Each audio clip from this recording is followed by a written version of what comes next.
凶，难道不被误摘呢？我们可不是凶啊。ใจชงกูใจชง ที่มาทุกมือแล้วอายพักอยู่มอนี่สาวงามเนาะน้องสาวเพิ่นว่าซื้อใจเนาะอายุ17ปีถ้าว่าเป็นไปได้ก็อยากจะมาเป็นเคยอยู่นี่เนาะเขาเมืองวังเวียงแขวงเวียงจันทน์เนาะมาเบิ่งภาพบรรยากาศฟ้าล่างฝนเนาะอยู่บ้านผ้าเฒ่านี้มาให้พ่อแม่พี่น้องได้เบิ่งได้ชมกันเนาะวิดน้อยเดียวเนาะอ๋อเป็นตายางขนาดน่ะเบิ่งเนาะโอ้โธ่สบายดีพ่อแม่พี่น้องเนาะมื้อนี้เบาลังก็ได้มาฮอดที่บ้านผ้าเฒ่าเมืองวังเวียงแขวงเวียงจันทน์เนาะมาเบิ่งภาพบรรยากาศฟ้าล่างฝนเนาะเมื่อกี้ฝนตกแล้วก็ตอนนี้ฝนก็ได้เศร้าตกแล้วก็ป้าเนาะฟ้าล่างฝนนี้สวยงามขนาดเนาะวันนี้เบาลังก็จะพาพ่อแม่พี่น้องเนาะมาเบิ่งภาพบรรยากาศอยู่ที่บ้านผ้าเฒ่าเมืองวังเวียงแขวงเวียงจันทน์เนาะซึ่งว่าหมู่บ้านแห่งนี้เบาลังก็ได้มาเป็นครั้งที่2เนาะเดี๋ยวมื้อนี้เบาลังจะมาอีกตื่มแล้วก็จะมาเก็บภาพบรรยากาศเนาะอยู่บ้านผ้าเฒ่านี้มาให้พ่อแม่พี่น้องได้เบิ่งได้ชมกันเนาะฟ้าล่างฝนนี่สวยงามขนาดเนาะว้าว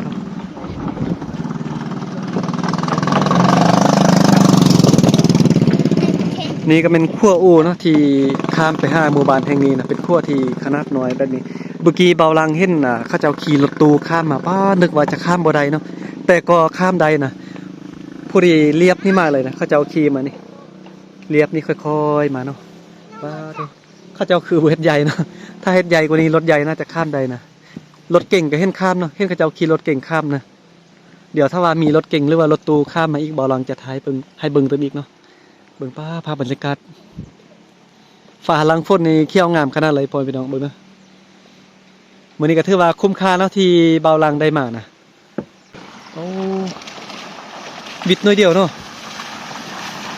เมื่อกี้เบาลังนึกว่ารถวิโก้จะข้ามบ่ได้นะแต่ว่าข้ามได้โอ้ขั้วน้อยกันเนาะโอ้เดี๋ยวมาเบิ่งไอ้เราขี่รถข้ามกันนะเบิ่งโอ้เป็นตายางขนาดน่ะเบิ่งเนาะโอ้โธ่วิโก้ข้ามได้แต่เราขี่ไวขนาดเลย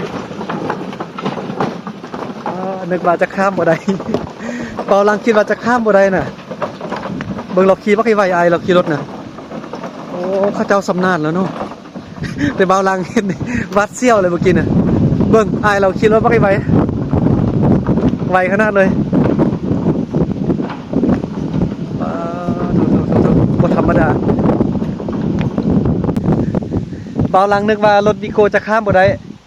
เมื่อกี้แล้วก็ผู้ดีอายเราขี่รถมาเนาะรถวิโก้ข้ามได้เนาะขั้วนี่น่ะมื้อนี้ก็เบาคำตุกเราพาเบาลังเนาะมาเที่ยวบ้านผ้าเฒ่าเมืองวังเวียงแขวงเวียงจันทน์เนาะป้าบรรยากาศดีขนาดเนาะอันนี้ก็มาจากซองคำตุกเนาะอันนี้ก็มาจากซองคำแพงเดี๋ยวเบาลังจะเอาขึ้นหน้าคลิปให้เลยเนาะเป็นครั้งที่2ที่เบาลังได้มาเนาะหมู่บ้านแห่งนี้ก็จะมีน้ำเนาะอันนี้น่าจะเป็นห้องเมืองเนาะเป็นห้องเมืองขั้นระหว่างเส้นทาง2เส้นแบบนี้นะนี่ก็จะมีเส้นทางเส้นหนึ่งด้านนี้ก็จะมีเส้นทางเส้นหนึ่งเนาะแล้วก็ด้านกลางนะครับจะมีห้องน้ำห้องเมือง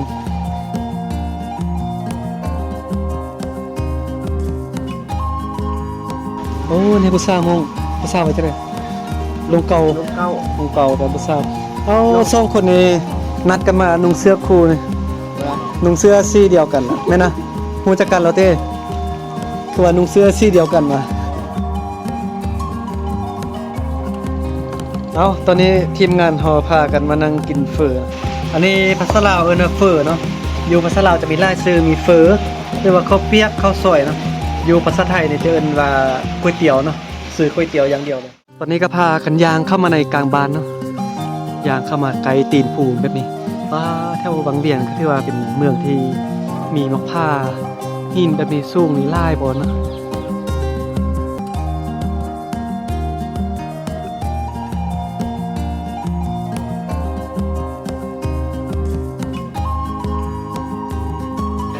ที่มาทุกมือแล้วอายพักอยู่มอนี่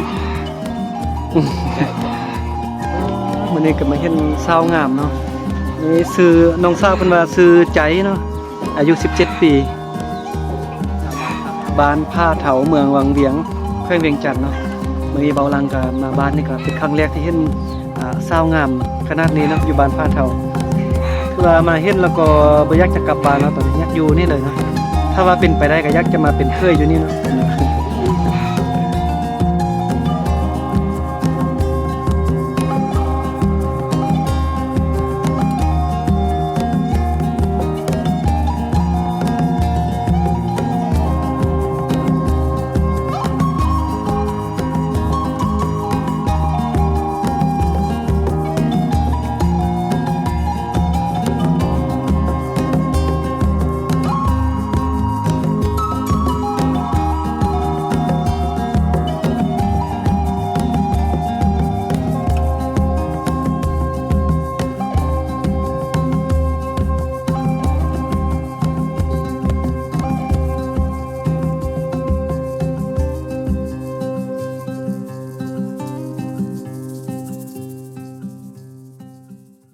ตอนนี้เบาลังได้มานั่งเบิ่งอันเศร้าสนเผามงเนาะซื้อน้องใจว้าเบาลังมาดิบ่อยากจะกลับบ้านแล้วตอนนี้นะเนาะนี่ก็เบาลังก็ได้มาเห็นเศร้างามเนาะอยู่บ้านผ้าเฒ่าเป็นเศร้าสนเผามงเนาะอายุ17ปีแล้วซื้อน้องใจเนาะเบาลังมาเห็นก็บ่อยากกลับบ้านเลยสาวบ้านผ้าเฒ่านี่ป้าผู้งามขนาดนั้นเลยผู้ข้าวผู้งามเลยแต่เบาลังเป็นคนแบบหน้าดำเนาะเบิ่งดูเข้ากองนำกันนี่เบาลังหน้าอายเลยเนาะหน้าดำเลย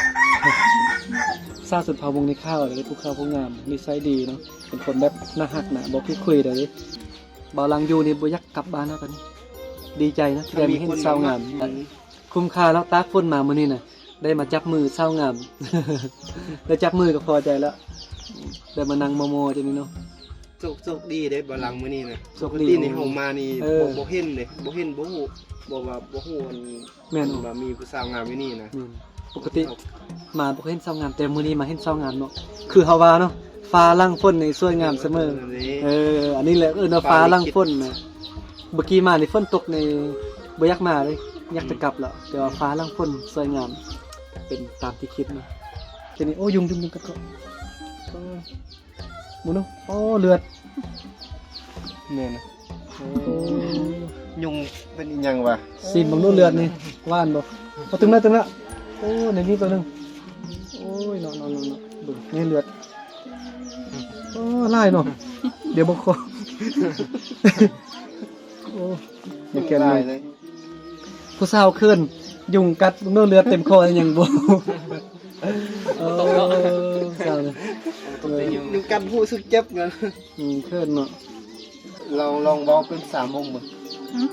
ลองสบายดีเว้า3โมงมึง เราก็สบายดี ซื้อตัวนี้เด้ออยู่นี่ แนะ เด้อ นำตัวเองกัน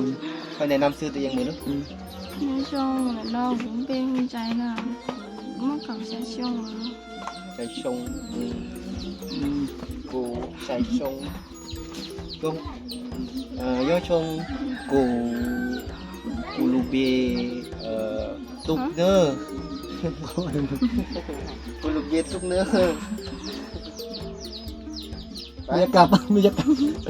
โอเคนะคลิปนี้เบาลังกับพาพ่อแม่พี่น้องเนาะมาเที่ยวชมบ้านผ้าเฒ่ามาเบิ่งภาพบรรยากาศวิวงามๆเนาะเรื่องวิวก็งามอยู่แล้วเนาะแต่ว่าผู้สาวบ้านผ้าเฒ่านี่งามกว่าทั้งวิวทั้งสาวน่างามเนาะมื้อนี้เบาลังก็ดีใจเนาะที่ได้มาหมู่บ้านแห่งนี้แล้วก็ได้มาเห็นสาวงามเนาะคือว่าคุ้มค่าเนาะฟ้าลังฝนนี่สวยงามคือที่เบาลังคิดไว้เนาะ